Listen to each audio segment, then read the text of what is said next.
आज के वीडियो में हम देखेंगे कि जब पेशेंट ओपीडी को विजिट करता है तो क्या हिस्ट्री उसमें लेते हैं।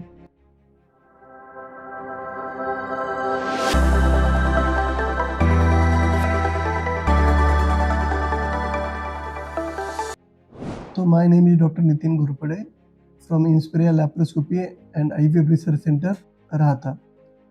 तो जब भी पेशेंट विजिट करता है तो हम उसका पहले नाम लेते हैं, एज लेते हैं, वेट लेते हैं, बीएमआई लेते हैं। इट इज़ वेरी कंपलसरी क्योंकि एज से हमें उसका ओवर रिजर्व हम प्रिडिक्ट कर सकते हैं। आफ्टर 35 ओवर रिजर्व रैपिडली लो हो जाता है। फिर बीएमआई से भी हमें पता चलता है कि उसको पीसीओडी या हाइपोथायरॉयडिज्म वगैरह हो सकता है। तो ये चीज़ें देखते हैं। फिर उसको मैरिड सिंस उसको मैरिज को कितने साल हो गए हैं वो देखे जाते हैं।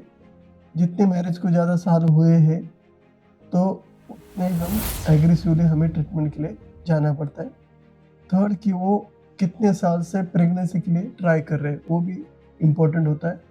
तो कोई पेशेंट का 5 साल शादी को हो गए लेकिन वो ट्राई तो 6 मंथ से कर। तो अगर वो 6 मंथ से करें तो इसमें हम एग्रेसिवली नहीं जाएंगे, हम स्टेप बाय स्टेप जाएंगे like naturally and all that वे।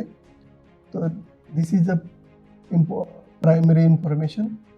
फिर उसके बाद फीमेल की जो हिस्ट्री होती है वो होती है मेंस्ट्रुअल हिस्ट्री कि आज उसका पीरियड का क्या डे है। अगर वो पीरियड के सेकेंड या थर्ड डे पे है तो हम उसका प्राइमरी सोनोग्राफी कर सकते हैं, जिसमें हम यूट्रस देख लेते हैं कि यूट्रस में कुछ फाइब्रॉइड है क्या, एडेनोमाइसिस है क्या, एंडोमेट्रियोसिस है क्या, या ओवरीज में पीसीओडी है क्या, हाइड्रोसाल्पिंग्स है क्या।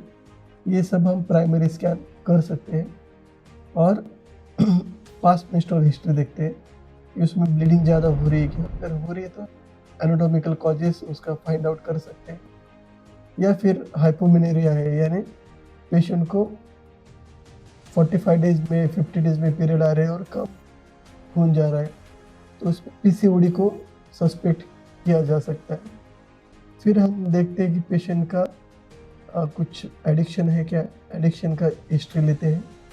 फिर उसके बाद क्वाइटल हिस्ट्री ली जाती है। Normally 2 to 3 times week is a normal frequency. फिर हम एबॉर्शन की भी हिस्ट्री लेते हैं कि प्रीवियस कुछ एबॉर्शन है क्या, या पहले कुछ बच्चा हुआ है क्या, that is this is secondary infertility है क्या। और इतना सब इंफॉर्मेशन आने के बाद हम हस्बैंड की तरफ जाते हैं कि लाइक संबंध रखने में कुछ प्रॉब्लम है क्या पेशेंट को।